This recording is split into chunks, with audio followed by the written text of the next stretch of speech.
RCN. Le son de la différence.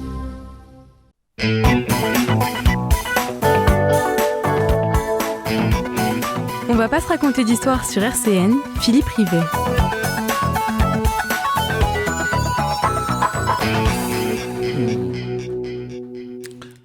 Bonjour chers amis, bonjour à toutes les auditrices et les auditeurs. Nous voilà repartis pour une nouvelle saison du rendez-vous de l'émission. On ne va pas se raconter d'histoire dans sa déclinaison débat autour de l'actualité du moment. Sa diffusion ce vendredi 12 septembre est en direct légèrement différé puisque l'émission a été enregistrée ce jeudi en fin d'après-midi. Pour mettre à la fois un peu de piment et de distance dans ce monde tourbillonnant, 5 débatteurs m'ont rejoint ce jour. Laurence Corroy, professeur des universités à l'Université de Lorraine, spécialiste de la communication. On aura bien besoin de ses lumières pour décrypter la communication de l'ex-premier ministre et de son successeur, Sébastien Lecornu. Arnaud Gérard, cadre financier, président d'une association du patrimoine. Stéphane Massé, avocat, ancien bâtonnier. Mathieu Léritz, enseignant d'histoire-géographie, militant politique et syndical.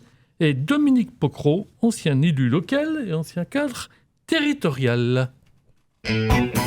Jusqu'à midi, on va pas se raconter d'histoire sur RCN. Nous sommes partis pour 55 minutes de débat. Tout de suite, le sujet qui s'impose, j'allais dire, pas besoin de se gratter longtemps la tête, la séquence Bayrou, coup de poker, suicide politique, courage incompris, je compte sur vous pour contester ou compléter les décryptages déjà lus ou entendus. Mais je souhaiterais d'emblée donner la parole à Laurence Corroy. Justement, l'une des principales interrogations soulevées ces dernières semaines portant sur la stratégie, je mets des guillemets, de François Bayrou en termes de communication. Qu'est-ce qu'il fallait comprendre ? Qu'est-ce qui vous a surpris ou étonné dans sa com ? Moi, ce qui m'a frappé, c'est une communication de fin du monde. C'est une communication qui dit que finalement, on est sur un bateau près de couler et que c'était une façon de jouer un va-tout qui avait quand même peu de chances de réussir puisque les Cassandres, par essence même, sont rarement écoutés et compris. Mais je crois qu'en fait, et c'est un peu sa façon de faire, et peut-être d'être au monde à François Bayrou, c'est de vouloir aussi laisser un testament politique et de dire « j'avais raison » et puis peut-être dans quelques mois de dire « je l'avais bien dit ».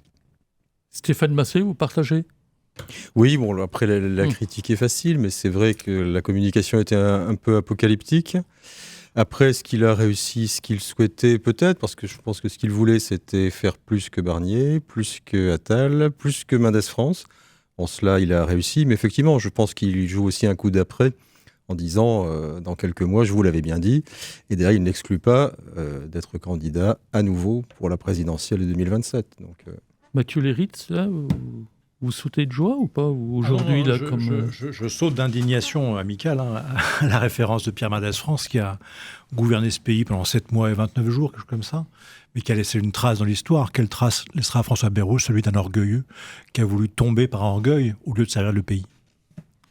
Arnaud Gérard Alors, je ne dirais pas que François Bayrou est tombé comme un orgueilleux, mais c'est vrai que la communication, surtout sur le côté financier, côté dette publique, n'était pas bonne. On est dans une situation difficile. C'est vrai qu'aujourd'hui, il ne faut pas oublier que la charge financière au niveau du budget de l'État est supérieure au budget de l'éducation nationale. Donc c'est un vrai problème. C'est une première, ça. Voilà, c'est une première. Et je pense qu'il fallait commencer par cet élément et rester sur cet élément. Dire que la France est en faillite, d'autres ont essayé de le dire, mais ça ne mène pas à grand-chose et c'est au contraire contre-productif par rapport à des investisseurs étrangers qui se posent plus de questions là-dessus que sur le problème politique français. Vous ne donnez pas de nom, vous en donnez un, c'était François Fillon. Hein. Voilà, il y a François Fillon, il y en a eu d'autres aussi à certains moments, mais c'est vrai que c'est ce point qui est important, c'est-à-dire partir le panache, je ne le vois pas trop, mais c'est vrai qu'il faut poser les questions, je dirais, très directement. Dominique Pocro ? Moi, je dirais que la communication, elle aurait été bonne. Effectivement, on est dans une situation délicate au plan budgétaire. Mais si dans le même temps, on avait discerné une méthode, il faut regretter quand même que tout le monde dise il nous a jamais parlé, ou il a dit qu'on était en vacances, ou. On a l'impression qu'il avait envie de partir en beauté, en ne prenant pas les moyens de la réussite de son pari. C'est juste qu'il faut avertir le pays que ça va pas si bien que ça au plan budgétaire, mais dans le même temps, il faut se donner les moyens. Manifestement, il ne se les est pas donnés parce qu'il ne voulait pas se les donner. Stéphane Massé, vous avez évoqué là toujours son ambition, je crois que c'est vous, de présidentielle. Là, il n'en parle pas, mais on peut éventuellement lui prêter cette... Un peu sous-entendu, comme sa démission était quasiment actée ou prévue depuis mai-juin. Avant l'été, on sentait un peu quels étaient les jalons qu'il commençait à poser, et je pense qu'il a toujours cette ambition. Il voulait devenir Premier ministre, en ça il a réussi. Ça c'est fait. Oui, il s'est imposé. La présidentielle, ça reste aussi quelque chose pour laquelle il s'est battu, et je pense qu'il ne renoncera pas. Mais est-ce que c'est quand même pas une forme là, de suicide politique, quand même, que son coup de poker est raté là, enfin, est-ce que Oui, mais je pense qu'il s'y attendait. Donc, il est quand même suffisamment intelligent aussi pour savoir que manifestement, il n'aurait pas la confiance et que proposer ce vote de confiance ne pourrait qu'aboutir à sa démission. Donc ça, il le savait. Donc, je pense qu'il y a une stratégie du temps long. C'est pas un rapide, ni dans l'élocution, ni dans la carrière non plus. Mais je pense qu'il n'a pas renoncé. Il dit qu'il a peut-être une carte à jouer. Je crois qu'il va réussir. Mais moi, je partage tout à fait la même analyse. Pour moi, c'était pas un suicide politique. Il joue le temps d'après. C'est-à-dire qu'effectivement, la rentrée s'avérait extrêmement compliquée. Un budget difficile, le mouvement Bloc-Contour, le 18 septembre avec l'appel des syndicats. Et en fait, c'est une manière de dire une vérité, d'une certaine manière, on peut contester effectivement la forme. Sur le fond, il est clair qu'on est dans une situation difficile. Ça lui permet d'enjamber ce passage extrêmement difficile du budget et de pouvoir, pourquoi pas, effectivement, se représenter. Moi, ce qui me frappe beaucoup en politique, c'est quand même qu'on a une mémoire courte. Donc, si on joue le temps long, on peut tout à fait revenir. Oui, pourtant, Bayrou, une carrière longue, lui. Oui. Mais justement, il sait qu'il peut revenir. Oui. J'avais noté, là, c'était, je crois, dans The Conversation, cette semaine, une analyse du politologue Frédéric Savicki, qui parlait de coup de poker ou de suicide, mais qui disait finalement, si l'échec de Bayrou, est-ce que ce n'est pas le produit, dit-il, d'un régime à bout de souffle ? C'est-à-dire, c'est peut-être aussi un peu facile de tout mettre sur le dos de Bayrou. Et moi, j'avais éventuellement une hypothèse à avancer. Est-ce que finalement, ce n'est pas le MEDEF qui, à la fin du conclave, a signé l'arrêt de mort de Bayrou ? Arnaud Gérard. Il y a quand même eu, sur la méthode qu'on avait vantée, je dirais, il y avait des impasses. Et ces impasses, les députés socialistes l'ont fortement souligné. Je dirais, en dehors de l'alliance qui a été à nouveau faite avec les extrêmes, mais c'est la vérité. Je verrais plus l'idée peut-être non pas du coup d'après, mais cette idée française du recours. On est dans cette idée-là. Bon, pour le moment, le recours, à part le général de Gaulle, et je crois qu'il n'y en a pas beaucoup d'autres, ont pu franchir les étapes comme ça. Il y a eu quand même un défaut de communication à certains moments. Je pense que depuis cette période de la dissolution, les premiers ministres, ça a été l'erreur pendant quelques semaines. Ça n'a pas duré longtemps de Michel Barnier, mais ça a été vraiment l'erreur de François Bayrou de ne pas communiquer aux Français directement. Il l'a fait sur la fin, mais c'était trop tard et il l'a fait avec une méthode qui a été un peu brutale dans le sens moi ou le chaos. Et donc, ça n'a pas marché. Mais est-ce qu'on n'a pas mis un peu, Mathieu Léritz, la charrue avant les bœufs quand on parle de méthode Bayrou ? C'est-à-dire qu'il était nommé, on ne savait pas trop ce qu'il allait faire, il a nommé un certain nombre de ministres, chacun s'est exprimé comme il l'entendait, on se demandait si c'était encore un gouvernement. Je trouve que vous mettez le doigt, Philippe, sur le mystère Bayrou. Voilà quelqu'un qui a mis toute son énergie à s'imposer au président Macron comme Premier ministre, parce qu'il a tordu le bras, il n'y en a quand même pas beaucoup qui ont réussi à le faire. Voilà. Il y a lui, François Fillon avec Sarkozy. Là. Et une fois qu'il est arrivé à Matignon, on a l'impression que son énergie était épuisée. Parce que vous parlez de méthode, de défaut de méthode. J'entends le manque de négociation, de dialogue. Mais parlons quand même de ce qu'il proposait, de ce qu'il ne disait pas en termes de vérité partielle. À quel moment il a parlé des causes du déficit que personne ne nie, mais à quel moment est-ce qu'il a parlé des cadeaux fiscaux faits aux entreprises et aux riches depuis 10 ans? Il ne l'a pas fait parce que Macron l'a empêché. À quel moment il a dit il y a des efforts qui sont nécessaires? Ça, tout le monde est d'accord. Mais qui doit les faire en priorité? Je veux dire, pour moi, il est tombé par usure et aussi par une incroyable indifférence aux conséquences sociales des réformes qu'il prônait, à commencer par l'assurance chômage, à commencer par les retraites, à commencer par les 2 jours de travail imposés sans être payés. Voilà pourquoi il est tombé. Oui, parler de la suppression des 2 jours fériés. Absolument, par incompétence et par orgueil.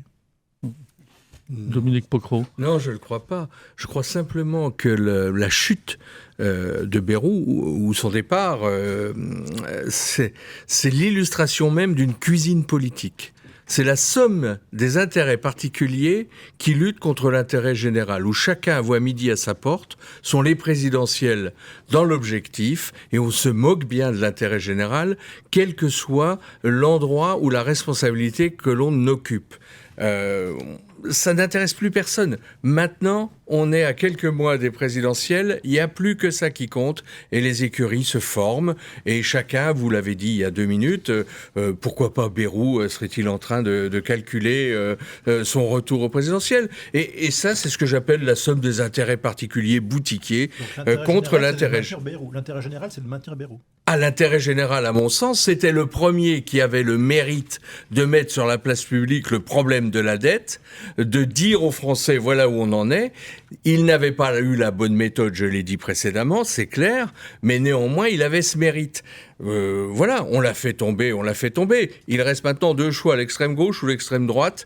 Espérons que le Cornu pourra essayer d'émerger et de faire en sorte que cet intérêt général que moi je défends puisse prendre le dessus. Justement, je vais embrayer sur un point que je souhaite aborder après, mais puisque vous faites allusion là aux intérêts boutiquiers, qu'on va dire, c'est un peu l'analyse dressée ce jeudi matin par Pierre Rosanvallon, professeur au Collège de France, peu suspect de rouler pour les réactionnaires et tout, mais qui est une analyse souvent nuancée, et qui disait en gros, c'est un peu de la faute des partis politiques qui sont prisonniers de leurs rendez-vous électoraux, prisonniers des échéances électorales, qui ont l'œil uniquement sur les échéances électorales, qui ne pensent plus à rien, qui ne pensent pas à l'intérêt général, qui ne réfléchissent plus. Enfin, je résume un peu la pensée de Rosanvallon, et qui les amène surtout, disait-il, à des postures très éloignées du compromis, quoi. Et accessoirement, c'est moi qui le rajoute, à aggraver leur cas par rapport à l'opinion publique, puisqu'il y a, je crois, pas loin des 3/4 des Français qui rejettent les partis politiques. C'est donc qu'il y a bien un problème. Laurence Corroy. Oui, je suis d'accord. On est un pays en thèse, antithèse et jamais synthèse. C'est-à-dire que effectivement, les partis politiques, on dirait qu'ils sont en silo. Sur leur île et qu'il n'y a jamais de pont possible. Le seul qui, je trouve, ces derniers temps, parlait beaucoup de compromis possibles et nécessaires, c'est Glucksmann. Mais hormis lui, moi, j'ai pas du tout entendu les autres partis politiques mettre l'accent sur les concessions nécessaires pour arriver à dégager un socle commun de mesures pour gouverner la France. Donc, je suis assez d'accord. Je vous voyais réagir, Mathieu. Compromis, c'est un gros mot, c'est en politique. Totalement en désaccord, dans la mesure où la démocratie, c'est pas l'art de nier les différences et les oppositions, c'est l'art de les surmonter. C'est pas la même chose. Voilà. L'intérêt du patronat dans ce pays ne rejoint pas celui des salariés. Pas toujours. Et pas complètement. Et je dirais pas essentiellement. Vous l'avez dit vous-même, Philippe. C'est le MEDEF qui a créé l'échec de Bayrou. C'est une hypothèse que j'avance. Du conclave. Parce que le MEDEF, et moi je ne lui en veux pas, il a défendu ses intérêts, qui sont défendus par M. Macron et ceux qu'il a nommés depuis 10 ans. La gauche ne défend pas les mêmes intérêts. La gauche est prête au compromis pour le Parti socialiste, puisqu'il n'a pas censuré le gouvernement Bayrou l'an dernier au moment du budget, parce qu'il a obtenu des concessions. Là, la gauche n'obtenait rien que des provocations sociales et un peu plus de mal-être et de malheur pour les classes populaires. Pourquoi aurait-il fallu soutenir ce gouvernement au nœud d'un prétendu intérêt général qui n'est que celui du patronat et du plus riche de ce pays? La démocratie, c'est la confrontation. Les pays où il n'y a pas de confrontation s'appellent des dictatures. Bon, dans ce climat assez catastrophiste, est-ce qu'il ne faut pas garder un peu d'espoir quand on entend le nouveau Premier ministre, Sébastien Lecornu? Je pose la question naïvement, comme ça, en disant il faut une rupture sur le fond et la forme. Bon, j'aurais été son prédécesseur, j'aurais apprécié moyennement. D'ailleurs, il a apprécié moyennement, il n'en a pas dit plus, il n'est pas très bavard. Lecornu, ça reste aussi un mystère. Est-ce qu'il n'y a pas, qu'il ne faut pas s'attendre à un changement sur le fond, la forme? C'est-à-dire qu'en ce moment, Lecornu consulte, il a consulté le bloc central, il va consulter, j'imagine, les partis d'opposition avant de constituer un gouvernement. Est-ce qu'on ne remet pas un peu, ma foi, les choses dans le bon ordre? Arnaud Gérard. Si on veut regarder les choses, je dirais, de manière la plus simple possible sur la situation, déjà, on est dans une situation où il n'y a pas de majorité. Donc, personne ne peut imposer. Même relative. Voilà. Et donc, il faut des compromis. On a assisté à l'émergence, ce qu'on appelle le bloc central avec les Républicains. On peut revenir dans le passé et se dire à quoi a servi la dissolution s'il fallait juste faire ça. Bon, erreur, tout le monde en a parlé. Mais aujourd'hui, on est confronté en fait à un problème, c'est sur le budget, sur les finances. On a d'un côté les partisans, je dirais, du tout fiscal, je ne dirais pas qui, et de l'autre côté, on a les partisans de la réduction des déficits publics, tout compris, y compris déficit social, y compris retraite. Et il y a une confrontation qui n'arrive pas à aboutir au compromis sur ces deux éléments. Alors, on peut imaginer, je dirais, sur certains points de la fiscalité, une évolution. C'est ce que Michel Barnier avait commencé à faire, et c'est ce que Gabriel Attal avait bloqué, en quelque sorte. Donc ça remonte déjà à pas mal de mois. Là, ce qui est dommage, c'est que il y avait des discussions, il y aurait pu avoir un peu plus d'avancées, et puis finalement, on se retrouve exactement dans ce blocage, et on se regarde, peut-être à cause des élections présidentielles, mais en tous les cas, le pays doit tourner, et ça c'est un problème vraiment important, en particulier avec cette montée des extrêmes et extrême droite en particulier. Vous dites qu'il y a un problème budgétaire, parce que personne ne conteste. La dette augmente de 5 000 euros par seconde. Personne n'a contesté le chiffre avancé plusieurs fois par François Bayrou. Il n'y a guère que Mélenchon qui estime qu'il n'y a pas de dette. Je pense qu'il était un peu pris de court par la question de Léa Salamé, parce que sa réponse a été quand même, on a senti en termes de gestuel, de comportement corporel quand même un peu curieuse. Est-ce qu'il n'y a pas aussi une question politique là, après ce changement de méthode? On se souvient que Gabriel Attal a indiqué que le président devait apprendre à partager. Et j'ai lu une tribune cet après-midi dans Le Monde de Jean-Jacques Urvoas, professeur de droit public et ancien ministre, qui déclare: le Premier ministre, qui devait être un pivot institutionnel, n'est plus qu'un rouage. Qu'est-ce que ça vous inspire, Stéphane Massé? C'est pas nouveau, c'est pas la première fois. Ouais. Mais est-ce que Macron va être prêt à partager, en clair? Non, c'est clair. Bon. Après, Sébastien Lecornu a été dans la concision. Bon, après, il n'a pas dit grand-chose, 2 minutes. Alors, après, les formules, oui, c'est toujours la même. Oui, faudra changer de méthode. Et puis, qu'à nous sortir aussi, il faudra faire des réformes. Il faut réformer le pays. Ça, quand on ne l'a pas dit 50 fois, on n'a rien dit. Sa marge de manœuvre, elle est réduite. De toute façon, ça rejoint un peu ce qu'il subira les mêmes contraintes que celles subies par François Bayrou. Vous disiez tout à l'heure dans votre propos introductif, est-ce que le système est à bout de souffle ? Peut-être, mais ça montre aussi les limites de la question posée par oui, ça montre les limites de la Ve République qui est faite, qui assure une certaine stabilité. Pas tellement ces dernières années. Mais ça marche avec le fait majoritaire. Lorsqu'on n'a plus de fait majoritaire, c'est qu'on n'a pas une majorité et une opposition, qu'on a 3 blocs, c'est ingérable. Parce qu'effectivement, quand vous parlez d'instabilité, la 5e est venue pour donner un peu plus de stabilité que sous la 4e, même si on a eu une instabilité ministérielle quand même assez forte sous la 5e, quand même. Là, on a une instabilité gouvernementale depuis 2022. Je suis sûr qu'on est en train de doubler en termes de stabilité la 4e. Mais sur ce constat, donc finalement, Lecornu va échouer, va être censuré. On a... vous prêchez pour la dissolution, là, Mathieu là Moi, je prêche pour que le gouvernement de M. Lecornu écoute les propositions de la gauche, parce que, contrairement à ce que j'ai entendu tout à l'heure, il n'y a pas de blocage de la part de la gauche. Il y a des propositions qui sont faites. Enfin, d'une partie de la gauche quand même, là. C'est quoi, là ? En tout cas, je ne Il y parle a des pas... jeux de motion de censure qui est déposé par LFI avant de connaître le programme. Alors, honnêtement, je ne suis pas assez proche de LFI pour pouvoir parler en leur nom. D'ailleurs, je parle en nom de personne, comme vous le savez, mais enfin, je parle un petit peu en connaissance de ceux qui me sont proches, les socialistes, accessoirement parce que, voilà, les écologistes et les communistes, et je crois avoir compris qu'ils avaient fait des propositions très claires à M. Lecornu, mais qui passent effectivement par une rupture avec M. Macron. Parce que c'est M. Macron la clé. C'est lui qui empêche toute réorientation de la politique de ce pays en faveur d'un moins-disant fiscal depuis 10 ans. C'est lui qui bloque tout. On peut trouver des compromis, à condition de revenir sur un certain nombre de contre-réformes, celle des retraites, celle de l'assurance chômage et celle, effectivement, des jours fériés. Mais après que des efforts soient nécessaires, le Parti socialiste l'a dit, il a même proposé des contre-propositions budgétaires avec un chiffrage d'économies à réaliser, effectivement, moins brutal que celle proposée par le Premier ministre François Bayrou, mais qui respecte l'objectif des 110 millions, je crois, de milliards d'économies réclamées par l'Union européenne. Voilà. Donc il y a une gauche qui est tout à fait prête à gouverner, mais pas à n'importe quel prix et pas au prix du reniement de ses propres valeurs.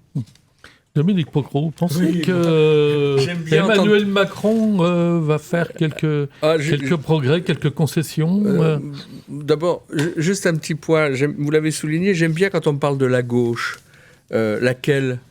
Moi, j'aimerais bien qu'on me dise quelle est la gauche, parce que on parlait des élections tout à l'heure. J'en connais qui, pour le moment, ne sont pas très fiers, c'est au PS. Et les filles commencent à parler des municipales.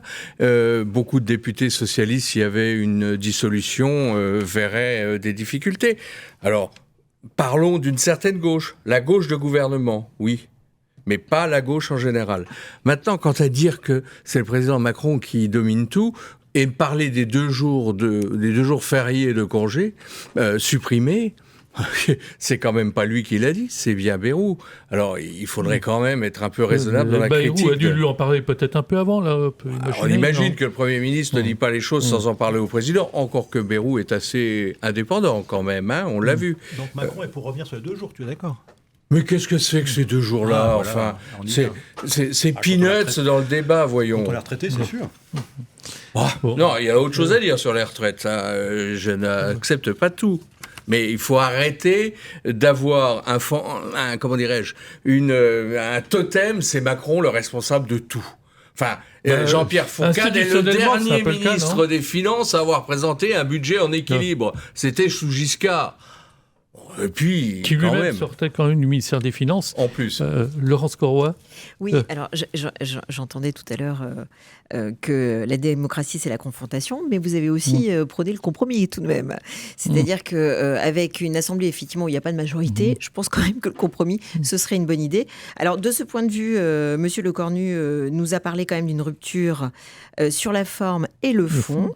Et il a reparlé des retraites, ce qui prouve qu'il aurait quand même peut-être envie de tenter la confrontation, mais surtout, espérons-le, le compromis. Maintenant, j'écoutais ce matin différentes interviews avec des partis politiques différents. Ils étaient déjà en train de dresser une liste à l'après-vert de lignes rouges. Je ne vois pas comment, après, il va pouvoir slalomer entre toutes les lignes rouges de tout le monde. Mais c'est vrai que l'exercice est difficile. Et ça, là, pour le coup, je partage le point de vue sur Emmanuel Macron. C'est quand même lui qui a voulu cette dissolution et qui a, et à mon avis, lui, pour le coup, il a vraiment péché d'orgueil en nous mettant une assemblée ingouvernable. Donc, comment vous sentez les choses là, autour de la table ? Vous pensez qu'on va vers une prochaine dissolution ou pas ? Ou une démission ? Ou une démission. Alors, une démission, ça me paraît compliqué, même si elle est appelée des vœux par plusieurs partis. Une dissolution, je pense qu'il va essayer de faire traîner, il va jouer la montre, Emmanuel Macron, pour qu'elle arrive le plus tard possible. Donc, ça va être difficile, effectivement, pour notre Premier ministre actuel de tenir. Et il faudra, à mon avis, qu'il tienne le plus longtemps possible, c'est-à-dire que ce soit au moins jusqu'à janvier pour passer le budget. Voilà, ça doit être l'échéance minimale. Mais c'est sûr que la démission, je n'y crois pas beaucoup au vu de la personne qu'est Emmanuel Macron. Alors, Stéphane Massé. Démission, c'était une provocation, effectivement, parce que je pense qu'il ne démissionnera jamais. Une autre provocation, on parlait des budgets en équilibre sous Giscard d'Estaing. On peut rappeler que son ministre du budget, jusqu'en 1980, était quand même Maurice Papon. Certains l'oublient régulièrement. Mais je crois qu'Emmanuel Macron est aussi l'un des problèmes, si ce n'est le problème. On a l'impression aussi, non pas qu'il n'a rien compris, mais qu'il n'en fait qu'à sa tête. Parce que par rapport aux résultats européens, législatives, il n'en tire aucune conséquence. Je veux dire, le nouveau Front populaire arrive en tête en termes de députés. Le Rassemblement national est en tête en termes d'électeurs, plus de 11 millions, etc. Et il nomme un LR. Bon, après, vous avez les législatives. C'est la même chose. Il ne tient pas compte, si vous voulez, quels que soient les résultats des élections. Et là, qu'est-ce qu'il nous fait avec la situation de crise actuelle, la chute de Bayrou? Il nomme alors certains disent son clone, etc. C'est un peu irrespectueux, un peu facile, mais il nomme Sébastien Lecornu, qui est un Macron bis, en quelque sorte, sans vouloir lui manquer de respect. Donc à quel moment, si vous voulez, va-t-il quand même tirer les conséquences? Il a 15% de popularité, il n'a aucune majorité ni parlementaire, il n'y a plus de majorité présidentielle, mais il continue à dire je ferai ce que je voudrais, et je pense qu'il joue la montre parce qu'il a dit il restera jusqu'au bout et qu'il essaie de tenir et de tirer les ficelles sur le plan international. Bon, il se débrouille pas trop mal sur certaines questions, mais il veut toujours, je pense, avoir la main. Alors après, il est élu pour 5 ans, il peut rester, personne ne le forcera. Après, je disais, c'est une provocation la démission, parce qu'une présidentielle anticipée qui aurait lieu là dans les 2-3 mois, ça serait une présidentielle au rabais. Ça va être la foire d'empoigne, il n'y aura pas de véritable débat. Et puis il y a 30 jours de campagne, ce qui est extrêmement court. On n'a pas eu de véritable débat en 2017, puisqu'on s'est retrouvé avec le Front républicain, etc., Le Pen et autres. En 2022, c'est la même chose. Bon, il y avait la guerre en Ukraine, mais le président a refusé de faire campagne, pour X raisons. Ça lui a profité, puisqu'on est présidentielle et législative, d'ailleurs. Aucune. Et là, si on a une élection présidentielle anticipée, ça sera la même chose. On aura, par les délais qui sont fixés, une absence de campagne. Alors, je pense qu'on a besoin de revivre un vrai débat, mais avec des projets, parce qu'effectivement, il y a le côté boutique, il y a le côté... Mais les projets, alors c'est peut-être un peu ancien ou caricatural, mais gauche, droite, enfin voilà, se prononcer sur des questions. Et c'est pour ça, juste pour terminer, c'est un peu facile aussi de taper sur les partis politiques, parce que on avait quand même des blocs, des partis institutionnels, le Parti socialiste qui était quand même une force, UMP, on va appeler ça comme on voulait, RPR, UDF. Aujourd'hui, les Républicains, ils sont à combien à l'Assemblée nationale? Voilà, c'est une force d'appoint maintenant. Une quarantaine. PS, c'est pareil, on a vu le résultat de la présidentielle aussi à 2% à peine. Voilà, alors c'était de la faire la politique autrement. C'était ni gauche ni droite. On a vu en tout cas ce que ça a donné. Donc, je pense qu'il faut un vrai débat. Et 2027, peut-être l'occasion de... Arnaud Gérard, est-ce que vous misez sur la démission du président? Non, mais je dirais, je suis pas dans sa tête. Mais il y a un point qui peut être un tout petit peu qui est positif aujourd'hui, c'est qu'effectivement, on n'a pas eu de vraie campagne présidentielle. Le débat a manqué. On arrive doucement, mais sûrement, peut-être avec les événements, à ce qu'il y ait des débats, cette confrontation, en étant, je dirais, optimiste, mais avec réticence. Et il faut voir si, justement, les deux problèmes, on ne trouve pas une solution pour les rapprocher. Les deux problèmes évoqués tout à l'heure, j'ai du mal, et je reconnais que on peut charger aussi Emmanuel Macron. Il y a eu énormément d'erreurs. Mais je n'aime pas du tout cette focalisation sur les personnes. C'est très dangereux dans une démocratie. Il est responsable, mais on est dans un système aussi où on commence à être sur la détestation des personnes. Et on ne débat plus. On a une personne, c'est un épouvantail. Non, il y a des choses qui ont été faites, il y a des choses qui ont été très mal faites, ça fait aucun doute. Mais sur la fiscalité, il ne faut pas oublier qu'on venait d'une présidence Hollande qui avait augmenté considérablement la fiscalité et qui bloquait l'économie. On a quand même, dans le résultat de la politique d'Emmanuel Macron, une dette, mais on a un chômage qui a fortement diminué. Alors, c'est le cas aussi dans d'autres pays, mais c'est quand même un élément qui est important du point de vue social. On n'est pas, alors je suis pas sûr qu'on arrive à que les bons chiffres perdurent, mais en tous les cas, ça fait partie aussi du bilan. Mathieu Léritz, dernier mot. Arnaud, je vous en veux de m'obliger à défendre François Hollande, dont l'action a mené, et vous le savez aussi bien que moi, à la réduction du déficit budgétaire sur 5 ans. Il a trouvé un pays fracturé par Nicolas Sarkozy. Il a pris des mesures, d'ailleurs, qui ont fait vraiment débat à gauche, y compris dans son parti, qui l'ont rendu largement impopulaire, y compris à gauche. Il a eu... Alors on en pense qu'on en veut, mais il a eu un certain courage politique d'aller un petit peu dans votre sens, c'est-à-dire de faire une politique pro-entreprise, excusez-moi, mais ça on ne peut pas le nier. Voilà. Alors il l'a payé cher, et il y a des gens aussi dans ce pays qui l'ont payé, voilà, ce qui explique largement ce qui nous est arrivé à l'époque, mais ne refaisons pas l'histoire. Moi je pense que le président Macron, il avait été élu sur 2 promesses, mettre fin à la crise économique et mettre fin au Rassemblement national. 8 ans après, on peut juger de ce qu'il en est. C'est du passé, Emmanuel Macron. Donc, qu'il démissionne ou pas, peu importe. Ce qui importe, c'est le débat. Moi, je suis d'accord avec ça. Et dans la période actuelle, il me semble que justement, l'intérêt, c'est qu'il y a à nouveau du débat gauche-droite. On est à peu près d'accord sur les problèmes, on n'est pas d'accord sur les solutions. Mais ça, c'est la démocratie, la confrontation. Et après, les gens votent sur des projets de droite ou de gauche confondus. Dominique, je suis désolé, LFI, Mélenchon, il n'est pas contre, effectivement, une réforme de la réforme des retraites. Il n'est pas pour revenir sur l'assurance chômage. Il n'est pas pour le travail supplémentaire gratuit. On a des points d'accord, ne t'en déplaise, à gauche. Il y a des points de gros désaccords, notamment en politique étrangère, je suis d'accord, ou c'est la façon de faire. Mais la gauche et la droite, ça a du sens. Bien, ça sera le mot de la fin sur cette première partie de débat, mais on ne va pas tellement s'en éloigner avec le deuxième thème. On va pas se raconter d'histoire sur RCN, le débat. Le deuxième thème est quand même lié, on va quand même faire un peu un point sur la journée bloquons tout de mercredi et son succès, somme toute, relatif quand même. Je pense qu'on va être d'accord là-dessus. Mais justement, il y avait un slogan qui a émergé de cette journée, c'est Macron démission. Avec les problèmes institutionnels que ça peut poser, est-ce qu'on ne peut pas considérer que chaque fois qu'on demande la démission, si le président accepte la démission, chaque fois qu'il y aura un problème, le président démissionnera. Donc on pourrait se retrouver en instabilité institutionnelle régulièrement. Enfin, c'est juste une remarque personnelle, mais c'est un point d'interrogation quand même là-dessus.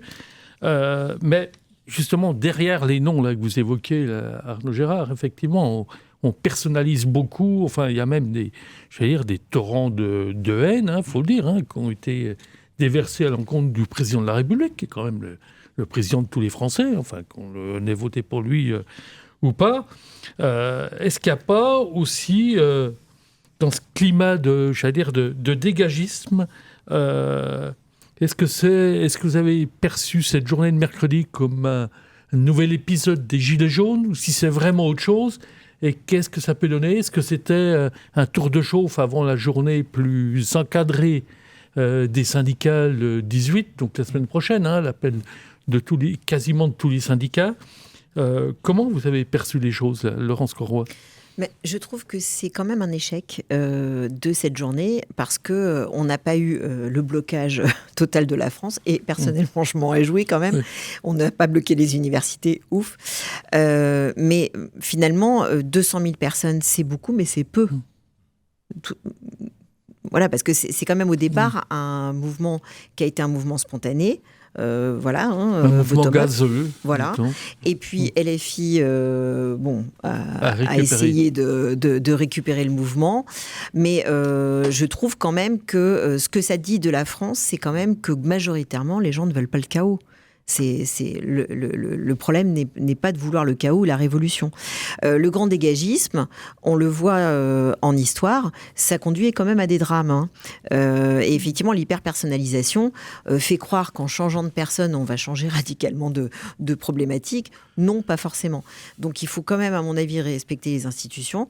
On verra le 18 septembre. Ça va être intéressant de voir la mobilisation cette fois-ci encadrée par des syndicats, mais je trouve que globalement c'est une journée qui est un échec pour ceux qui ont essayé de récupérer le mouvement et pour le mouvement lui-même, et il me semble qu'effectivement la France en ce moment a plutôt envie d'ordre que de désordre. Dominique Pocro, moi j'étais prudent en parlant de succès relatif. Laurence met les pieds dans le plat, c'est un échec, on peut le dire. Bien sûr. Ce matin, j'écoutais la revue de presse, c'était ce que disaient les commentateurs, c'est clair. C'est un échec. Il n'allait pas jusqu'à dire que c'était l'échec de Mélenchon, mais quand même, il faut le dire. LFI a tout fait ce qu'il fallait pour récupérer ce mouvement. C'est donc l'échec de Mélenchon, c'est l'échec du populisme de gauche, ce qui me fait redire que toute la gauche, quand on en parle, n'est pas tout à fait à l'identique. Il y a les partis de gouvernement et les autres. Et d'ailleurs, comment interpréter ce revirement, Stéphane Massé, de Mélenchon, puisqu'au début de l'été, il était très distant par rapport au mouvement, il prenait pour position, il s'est fait... Il a changé d'avis là, en cours d'été. Je pense que comme tout responsable politique actuel, il tâte le terrain aussi, il s'adapte. Effectivement, il avait fait des déclarations en disant qu'un mouvement citoyen, en quelque sorte, n'avait de chance d'aboutir, et que la plus grande chose qu'on pouvait faire pour le mettre à plat, c'était de tenter de récupérer ou d'être derrière ou en tête du cortège. Et puis finalement, la tentation était trop grande de vouloir récupérer. Alors échec ou pas, c'est difficile à dire. Hein. Moi, je plaidais à Besançon, donc j'étais sur le retour, donc j'ai pu écouter toutes les analyses politiques à la radio, qui évoluaient quand même au fil du temps, parce qu'au départ on disait ils sont à peine 100 000, donc c'est un échec total, les Gilets jaunes étaient 300 000, finalement on arrive à 200 000, on n'est pas très loin de 300 000 non plus, hein. Donc échec ou pas, c'est difficile d'être aussi catégorique. Après, il y a une cristallisation aussi sur la personne du président de la République, effectivement, et c'est le dégagisme et cette personnalisation, cette haine qui... J'ai vu qu'on voulait lui couper la tête. Il y avait des c'est inquiétant. La France est un pays régicide. Oui, voilà, c'est pas nouveau. Après, c'est la présidentialisation aussi à outrance qui mène à ça. Et puis, c'est aussi l'échec on sanctionne ses propres déceptions, je pense, parfois. On a tellement placé Emmanuel Macron en 2017 comme étant le sauveur. C'était quand même, on en parlait de la politique économique, c'était le Mozart de la finance. Hein. On nous l'a, alors un mot sur la presse, hein, qui l'a encensé, on nous l'a vendu. Hein. C'était vraiment, on ne sait pas trop d'où il sortait, il n'y a pas d'expérience très très longue, mais c'était le sauveur qui allait... On a vu que ça n'a pas donné... Il y en avait Raymond Barre, le meilleur économiste de France aussi. Oui, aussi, oui. Après, voilà, parce qu'on cherche quand même, à part en politique internationale, quels sont les succès. Vous disiez, Arnaud Gérard, le chômage a baissé. Oui, mais si le chômage a baissé, c'est aussi parce qu'on a radié à tour de bras et qu'on a considérablement, et qu'on continue, de réduire la durée d'indemnisation. Donc effectivement, ça fait moins de chômeurs. Après, vous avez plus de 10 millions de personnes qui vivent sous le seuil de pauvreté. 2000 enfants qui dorment toutes les nuits dans la rue. Alors, que le chômage baisse de 2%, c'est bien, mais c'est pas... Je pense que c'est pas un succès, la politique économique. Arnaud Gérard, comment vous avez vécu, observé ce mercredi de blocage Je pense que c'est toujours un événement à surveiller. Même si il a été plus limité qu'on l'imaginait, c'est quand même à surveiller parce que il y a effectivement beaucoup de violence. Donc ça, c'est quelque chose qui est important et on sait très bien que la violence, quelquefois par rapport à une majorité silencieuse, peut faire sa place. Donc il faut surveiller ça comme républicain. Après, je vais peut-être étonner, mais je pense qu'il y a quand même une question qui n'est pas assez traitée par les partis politiques, c'est la question du pouvoir d'achat. Alors je suis en totale opposition sur la fiscalité. Je vois pas ce que ça pourra faire de prendre de l'argent, je dirais, aux riches, je simplifie, par rapport au pouvoir d'achat. On est sur un vrai problème. On a une montée de l'inflation depuis 2022 qui a été assez forte. Heureusement, le prix du pétrole a baissé, le prix de l'essence a baissé, mais on voit les prix alimentaires de restauration qui explosent. Et ça, c'est un problème. Alors, on peut avoir un raisonnement purement économique en disant ce sont les charges sociales qui pèsent sur les entreprises qui entraînent ces prix. Et on peut aussi avoir une question qui est peut-être plus économique en disant est-ce que le système de la grande distribution, par exemple, est un bon système ? Est-ce que la création des super méga centrales est normale ? Est-ce qu'on ne doit pas remettre en cause ce système-là ? Je vais vous prendre un exemple. Alors, c'est l'économie empirique. Vous allez sur le marché de Turin. Vous voulez acheter 1 kilo d'abricots. 1,50 €. Vous êtes sur Nancy, 5, 6, 8 €. il y a une partie sans aucun doute des salaires de fonctionnement, mais il y a quand même un système qui, à mon avis, devrait être étudié beaucoup plus par Bercy, par les politiques, par rapport à toute cette inflation de prix. Vous faites la même chose, vous promenez dans Nancy, vous regardez le prix du croque-monsieur. Vous serez étonné des prix. Et tout ça entraîne quoi ? Entraîne un sentiment en particulier pour des personnes qui ont un pouvoir d'achat qui n'augmente pas, les petites retraites, les petits salaires, les personnes qui ont des allocations, ça entraîne une pression extrêmement forte. Et ça, c'est un débat qui devrait être ouvert, encore une fois, par rapport à la c'est pas un problème de fiscalité, c'est un problème économique qui n'est pas réglé. Mathieu Léritz. Oui, 3 points très très rapidement. Le lien entre la fiscalité et le pouvoir d'achat, c'est que la fiscalité permet d'avoir des bons services publics, gratuits donc non payants, contrairement à ce qui se passe dans les pays anglo-saxons, et quelque part c'est du pouvoir d'achat. La deuxième chose, c'est que je suis un peu surpris par ce que j'ai entendu sur le mouvement d'hier. Je viens d'entendre le mot de violence. Moi, j'étais à la manifestation de Nancy. On était un peu inquiets, c'est vrai, quand je dis on, c'est les camarades du PS et moi. Le syndicat aussi, on était un peu inquiets. Voilà. Et ça s'est très bien passé. Moi, ce qui m'a frappé, c'est l'extrême jeunesse des manifestants. Alors là, c'est une des manifestations les plus jeunes que j'ai jamais vues. Je crois que les 3/4 des manifestants, c'était vraiment des jeunes de moins de 30 ans, voire de 25 ans. Et les gens âgés qui étaient là, c'était soit des syndicalistes, soit des gilets jaunes, ou des militants politiques, d'ailleurs sans apparence partisane. Enfin, je veux dire, c'est très respectueux à ce niveau-là. Et à ma connaissance, ça s'est plutôt bien passé. Alors, je sais qu'il y a eu des incidents à Toulouse, à Montpellier. Il y a eu des voilà. Mais à quoi est-ce que c'est lié ? Est-ce que c'est des agents provocateurs ? Est-ce que c'est voilà. Je dois dire que c'était plus calme que d'autres manifestations. À Nancy, c'était très très calme. Et le dernier point, c'est que quelqu'un l'a dit, il faut être attentif à ce que disent ces mouvements. Moi, j'attire simplement l'attention que dans ce pays, depuis, Raffarin, quand une contre-réforme est lancée et que les travailleurs répliquent par des manifestations ou des grèves, les manifestations ont beau être gigantesques qu'en 2023, les grèves ont beau être soutenues, ça ne sert strictement à rien. Donc la question qu'il faut se poser, c'est qu'à un moment donné, quelles sont les conclusions que vont en tirer, pas les syndicats, attention, parce que nous on est républicains et démocrates, mais une partie du monde du travail. Est-ce que c'est pas la violence qui va permettre d'avancer ? Moi je pense que c'est une erreur, parce que la violence, elle nourrit l'extrême droite, les notions d'autorité, etc. Mais la tentation est forte, donc je dis attention. Et ceux qui ne veulent céder sur rien, même s'ils sont militants dans le pays comme sur les retraites, font courir à la démocratie, je pèse mes mots, une lourde menace. Il y a peut-être juste à rajouter, parce que c'est vrai qu'aussi dans les dernières années, il y a eu cette réforme des retraites. Elle a été très tardive, elle a été sans aucun doute réalisée au forceps. Mais et pourtant discutée depuis 2008 quand même. Voilà, discutée. Et on a derrière tout ça la démographie, qui ne s'applique pas qu'à la France, parce qu'on voit la même chose en Allemagne, on voit la même chose dans d'autres pays européens, et ça c'est un vrai problème. Et c'est vrai que, je dirais en sens inverse, on pourrait presque dire que certains gouvernements ont été courageux de ne pas écouter la rue. Mais c'est vrai qu'il y a la psychologie sur cette réforme qui ne passe pas et qui continue à ne pas passer, alors que, je pense que personnellement, elle est censée. Il nous reste 13 minutes d'émission. Je pense qu'on reviendra probablement dans une prochaine sur les retraites. On verra les avancées que propose Sébastien Lecornu, nouveau Premier ministre. Je souhaiterais qu'on aborde très rapidement après, parce que je compte sur votre note de lecture, comme de tradition. Mais je pensais aborder un troisième sujet qui, lui, est toujours d'une actualité brûlante. C'est l'Ukraine. RCN, on va pas se raconter d'histoire. Philippe Rivet. On reviendra, bien sûr, je pense qu'on en a déjà beaucoup parlé dans cette émission, mais on reviendra malheureusement encore dessus dans les mois qui suivent. Mais déjà, pour faire un point rapide, un regard rapide sur l'Ukraine, Dominique Pocro. Le point rapide, c'est les drones soviétiques, j'allais dire, russes, qui pleuvent sur la Pologne. C'est un test. Un test la Pologne pour l'OTAN. Qui fait partie de l'OTAN, Voilà, un test pour l'OTAN, un test pour l'Union européenne.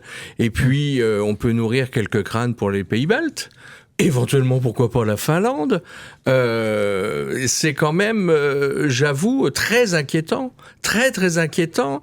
Et est-ce que c'est le début d'un engrenage? Voilà la question que je me pose. Et comment doit-on réagir? Car on ne peut pas laisser sans réaction cette agression. C'est une agression, tout le monde le dit maintenant, ça a été volontaire. C'est pas un drone qui s'est égaré mal aiguillé, c'est 40 a priori, et dans l'espace aérien polonais. Donc, comment on réagit? Moi, j'avoue, je ne sais pas. Est-ce que c'est par la force? Est-ce que l'OTAN doit montrer les dents? Comment et dans quel objectif? Laurence Corroy. Oui, moi aussi, je suis tout à fait en accord avec le fait que l'information majeure, c'est ce qui est arrivé à la Pologne très récemment.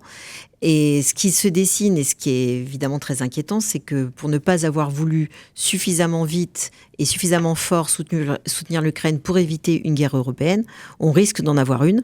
Parce que là, si effectivement c'est la Pologne qui est visée, et les Polonais sont très inquiets depuis plusieurs années, on entre de facto, là vraiment dans une guerre européenne qui nous concerne tous. Stéphane Massé. Je pense qu'il faut négocier et vite, parce que...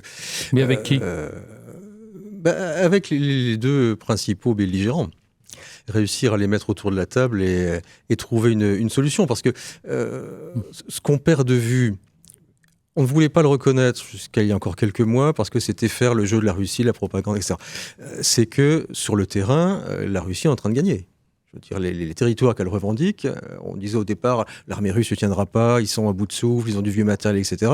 Non, en matière de drones, d'ailleurs, ils sont plus performants maintenant que les Ukrainiens. Non, mais ils ont de la chair à canon aussi. Ils ont de la chair à canon, c'est clair. Qu'ils utilisent abondamment. On est en guerre, donc on est en guerre, il va bien falloir trouver une solution. Et c'est pas, comme le propose Mme von der Leyen, un nouveau volet de sanctions, c'est le 19e, je crois. C'est vrai que les 18 premiers n'ont pas marché. Bon, voilà, c'est autre chose. Poutine, il est en train de tester, il est en train de gagner cette guerre, et il le sait, donc il ne cédera rien pour l'instant, et il avance ses pions, il donne quelques petites provocations, effectivement, des drones. Bon, effectivement, il n'a pas bombardé Varsovie, mais il y a eu quelques drones qui sont entrés sur le territoire. Quelle était la réaction? Rien. L'OTAN, rien. Il y a eu quand même l'Union quelques européenne, bombardements quand même des bâtiments gouvernementaux à Kiev. Quelle était la réaction? Aucune. C'est un test, effectivement. Oui, je pense, c'est ce que j'allais dire. Il y a effectivement eu les drones en Pologne, mais il y a eu les bombardements qui s'accentuent en particulier à Kiev. Et je rappellerai, ou je renverrai aux lectures d'Anna Politkovskaya sur la guerre en Tchétchénie. La guerre en Tchétchénie, c'est quoi? C'est des bombardements massifs de l'aviation russe sur des villes, on détruit complètement. Et là, c'est un petit peu... C'est la crainte pour les Ukrainiens en premier lieu, c'est de voir que la capitale soit sous les bombardements. Donc on a une accélération de la part de la Russie de la guerre. Je ne sais pas si on peut négocier avec la Russie, ça je ne sais pas du tout, mais on a en face les États-Unis qui sont dans une totale impuissance pour des tas de raisons psychologique, etc., alors que la puissance américaine reste la première puissance. On sait très bien ce que certains présidents auraient fait à ce moment-là, et aujourd'hui on a ce flottement d'une administration américaine qui n'est pas du tout à la hauteur, qui est dans ces affaires de corruption, etc., dans le conflit Epstein, etc. Donc on n'a pas la force. Alors, au niveau européen... Vous pouvez... Je dirais rapidement. Je dirais juste que la seule possibilité, ce sont des alliances entre les pays européens. L'Union européenne est incapable d'avoir une armée et incapable, on l'a bien vu, de faire les choses. Elle peut faire éventuellement des sanctions qui marchent sur l'économie russe quand même. Mathieu Léritz, rapidement. Oui, très rapidement. J'ai réalisé un entretien pour un organe syndical d'une sociologue qui s'appelle Anna Colin-Lebedev, qui est d'origine soviétique, et qui vient d'écrire un petit truc un petit opuscule sur l'Ukraine. Elle revient d'Ukraine la semaine dernière, et elle me disait, les Ukrainiens ont cette formule, s'il y a un cessez-le-feu et la guerre s'arrête, M. Poutine perdra du territoire, un peu de prestige, mais si nous, Ukrainiens, nous arrêtons de combattre, nous disparaissons. Voilà. Donc c'est leur sentiment. Après, est-ce qu'ils ont raison? Je ne sais pas. Moi, je pense que le président Macron a raison. Voilà. Il faut être ferme. Il faut une réaction européenne. Je pense que M. Poutine est un gangster, un mafieux, un nationaliste et qui n'a aucune limite, parce que son pouvoir tient sur la force. Et donc la négociation ne pourra se faire que sur la base d'un rapport de force militaire. Et donc il faut une Europe militaire, alors entre pays, l'Union, je ne sais pas, mais malheureusement, pour un socialiste, c'est difficile à dire, mais il n'y a aujourd'hui comme solution que le rapport de force. Et maintenant, on va passer à la note de lecture. Pour conclure, on a 6 minutes en tout. On va pas se raconter d'histoire sur RCN. Laurence Corroy, à vous l'honneur. Alors, j'ai un coup de cœur absolu pour les travaux d'Antonio Casilli et notamment son ouvrage qui s'appelle « En attendant les robots », qui était paru au Seuil. C'est d'actualité parce que ça concerne l'intelligence artificielle. Ça concerne aussi les travailleurs du clic et comment on exploite, en fait, dans des pays en développement, en voie de développement, des personnes pour cliquer de façon vraiment délirante pour alimenter cette grande machine de l'IA. Et je trouve que c'est extrêmement intéressant. Voilà, c'est remarquable. Il en a fait aussi un documentaire, mais je vous conseille la lecture de cet ouvrage. Dominique Popot. Moi, je n'avais pas prévu de vous parler de l'Albatros, mais devant l'intolérable action de certains appelant à l'exclusion de Raphaël Enthoven, que ce soit au Salon littéraire de Besançon ou de Nancy, l'extrême gauche rejoint idéologiquement l'extrême droite, là, quand on veut exclure quelqu'un, censurer un auteur. Donc j'ai choisi de vous parler de l'Albatros, qui témoigne de la complicité qu'il y ait l'auteur à sa mère, Catherine David, journaliste d'ailleurs, qui est morte en 23 des suites de la maladie de Parkinson. Et ce récit rapporte, c'est très, très intimiste, très intime, rapporte les dernières années de la vie de l'auteur face à une maladie dégénérative. Je pense qu'on est tous confrontés, ou on peut tous être confrontés à ça dans sa famille à un moment ou à un autre. Cette maladie qui vous prive de l'usage normal de son corps, qui entrave l'exercice de sa volonté. Mais bon, l'Albatros, c'est aussi un espoir. Tout ne disparaît pas quand le corps se décompose. C'est un récit émouvant. Et juste pour vous inviter à le découvrir, je vous fais une citation d'une rare vérité, quelques paroles simples. Les gens disparaissent, on les écoute, on les regarde, on les aime, on s'inquiète pour eux. Et un jour, ils ne sont plus là, évaporés, évanouis, absents. Alors on commence à les entendre. Oui, juste préciser que la polémique autour de Raphaël Enthoven, c'est qu'il avait une phrase assez terrible, on va dire inconvenante et indécente sur les journalistes qui essayent de faire leur métier à Gaza. Il les avait traités de terroristes. Il a d'ailleurs lui-même fait marche arrière une fois que la maire de Besançon a rétropédalé. Ouais. Donc espérons que samedi sera plus tranquille. Je crois que c'est dimanche qu'il intervient à Salmienville. Stéphane Massé. En cette période troublée et conflictuelle, on peut revenir aux fondamentaux. Moi, j'ai repris Albert Camus, Une morale est possible. Alors, il le précise bien, ce ne sont pas des leçons de morale. C'est une compilation essentiellement de lettres qu'il a écrites pour rappeler que cette morale est possible et qu'elle doit s'appliquer à tout le monde. Et je dirais un petit mot, parce que vous parliez des journalistes, c'est pas pour les critiquer à chaque fois, mais ça doit s'appliquer aussi, je pense, à Thomas Legrand et Patrick Cohen, qui là se sont pas très très bien comportés dans cet épisode. Permettez-moi d'avoir un désaccord là-dessus. Quand on a enregistré à l'insu, ça relève quand même de... Méthode qu'ils trouvaient merveilleuse lorsque c'est eux qui l'utilisaient. Je pense à Filion, je pense à d'autres, où effectivement il disait, Patrick Cohen, il disait textuellement, les écoutes téléphoniques, les enregistrements cachés, c'est pas bien, mais si ça peut servir journalistiquement la vérité, je suis pour. Voilà, pas de chance. Pour avoir participé comme journaliste à l'état de déjeuner ou de réunion comme ça, où les termes sont plutôt libres, je comprends l'embarras là, des deux confrères que je soutiens, même si Thomas Legrand a dit que sa phrase était peut-être maladroite. Mais quand on enregistrait comme journaliste à son insu, quand même discutable. Arnaud Gérard. Alors moi, j'ai pris un livre qui m'a intéressé, s'appelle Le Code Berset. C'est un dialogue en fait entre Alain Berset et Gregor Hasler, un neurologue. C'est en fait sur la situation d'un homme politique, socialiste suisse, conseiller fédéral qui a géré le Covid en Suisse. Et il y a eu des tas de pressions, des tas de difficultés. C'est très intéressant à la fois sur la vie d'un homme politique, sur la vie aussi dans une période exceptionnelle, les menaces de mort, y compris en Suisse, et comment réagir avec une très très intéressante chronologie sur la crise sanitaire. Je crois que c'est un livre intéressant sur cette période-là, avec ce côté dialogue donc, qui permet des échanges. Mathieu Léritz, il nous reste 1 minute à nous partager. Là. J'en parlais il y a quelques minutes. Anna Colin-Lebedev, Ukraine, la force des faibles. Donc un témoignage sur la capacité de résistance incroyable de cette nation qui s'est construite par la guerre dans la résistance à l'invasion russe. Ah ouais, deux annonces, si j'ose dire. Une que j'ai oubliée tout à l'heure. Je vous recommande le documentaire diffusé il y a quelques jours sur France 2, toujours disponible en replay, sur François Bayrou à Matignon, qui était réalisé par Patrice Duhamel et Michel Cotta, qui sont quand même de référence. Le documentaire est tout à fait remarquable. Et ma note de lecture du jour, c'est Oradour-sur-Glane, 10 juin 1944. Il se trouve que j'ai visité Oradour pendant mes vacances. Vous connaissez tous l'histoire du massacre. 643 personnes brûlées, assassinées, violées, enfin, etc. Et le dernier livre qui est sorti sur Oradour, il est sorti fin 2024.